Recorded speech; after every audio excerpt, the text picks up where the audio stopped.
electric atmosphere in Varese.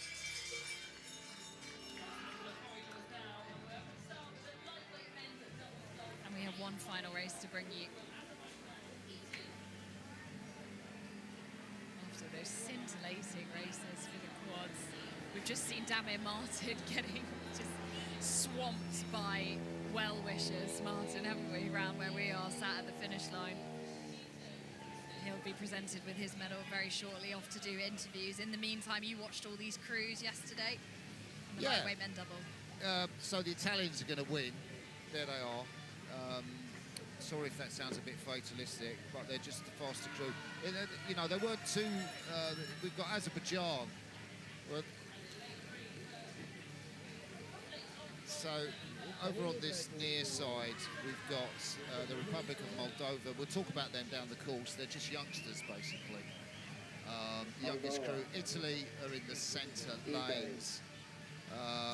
Christoforakis and Borgovono. And then on the far side, you can see it is the crew from Azerbaijan, Nurian Mashayev and Zia Mahmadzada.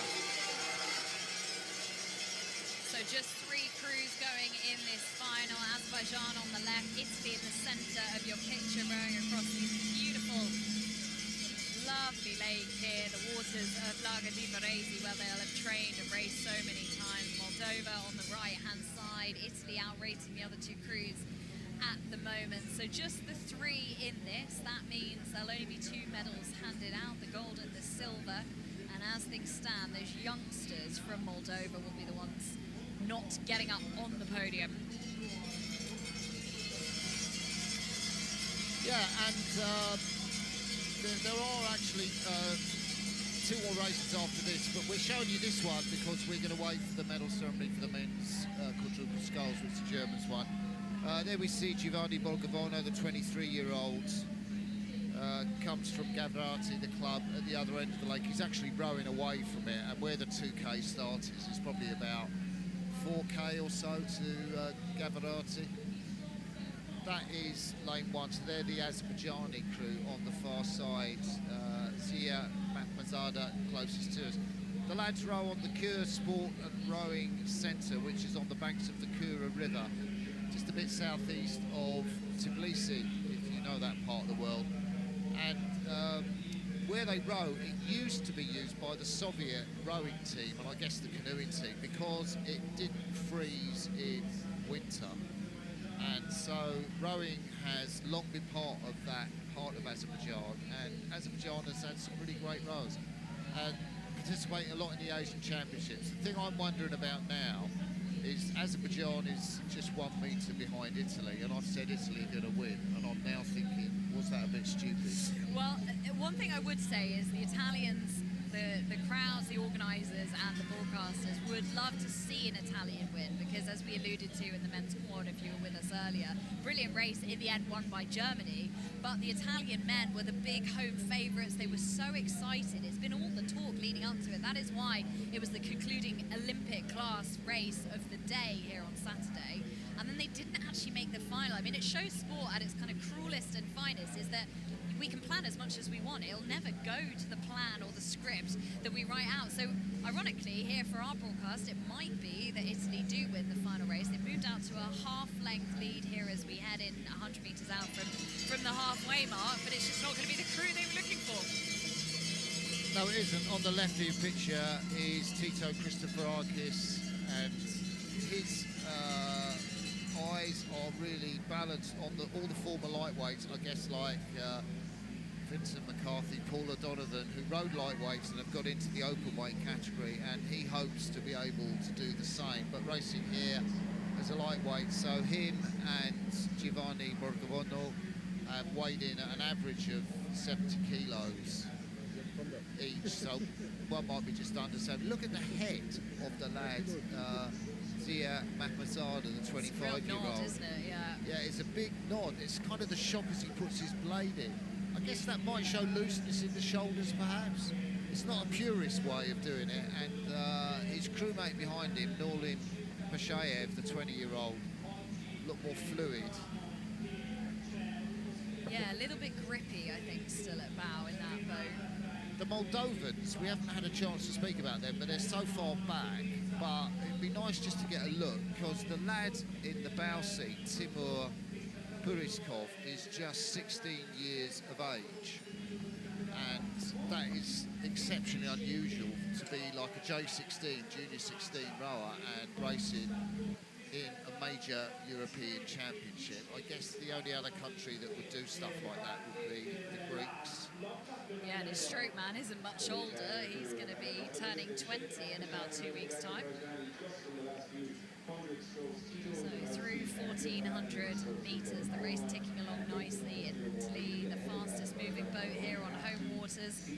As we said, very used to the conditions here, even as the waters have just increased in swell slightly as the regatta's gone on. Still nice, fast racing conditions. So through 1,500 here, the lightweights can't exceed a maximum limit on body weight here individually of 72.5. They've got to have a crew average of no more than 70 kilos. I'm just looking at the European Championship best times as well, set 11 years ago. French crew there, Azu and Deliere. Yeah, and Deliere had that horrific back injury and missed out getting that Olympic gold medal, didn't he? Well, he missed out getting the Olympic gold medal in 2012, and then he wasn't in the crew. Pierre Wan came in with Jeremy Azu to win the lightweight Olympic gold in Rio. But they were fantastic with Azu and Deliere. But the world's best time, these Italians are about 11 seconds off it. Fintan, McCarthy and Paul O'Donovan when they passed 1,500. So that world's best time, like the European time, is not under threat. Yeah, from way back in the Tokyo Games, how long ago does that feel now? And the finish line will still feel a long way for these athletes, but they're closing in. The red boys around them, hurt locker time to put it all down and use the cheers of the crowd now. The Italians will be doing that. They are on their way to gold. And they're just a few strokes out now. Tito Christoforakis in the bow seat, alongside Giovanni Borgonovo. Gold to Italy, Azerbaijan cross there for the silver. There won't be a bronze medal in this field of three. The Moldovans of Matrinici and Puzakov, a little way back here. Youngsters though, developing crew. And a great opportunity experience for them to be out here having a go. Yeah, they're just about to cross the finish line. There they go.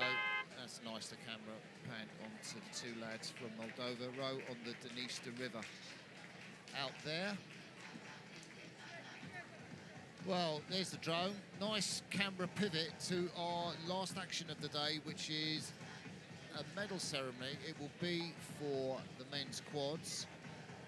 There'll be so many Germans in the crowd and so many Croatians, and let's not forget about the Polish who took the silver medal. While we're waiting, we get a replay of that race. There's the Moldovans on the right of the picture. I think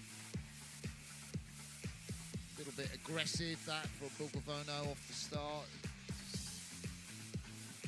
Ideally, like a little bit of looser shoulders, like the lad got that as the course unwound for the lightweight, Italian lightweight double.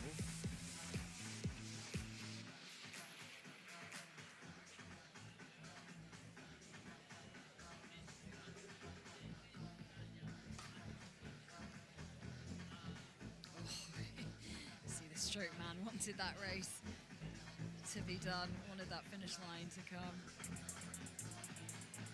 6:21, 10 seconds off the European best time for Christoforakis and Borgonovo.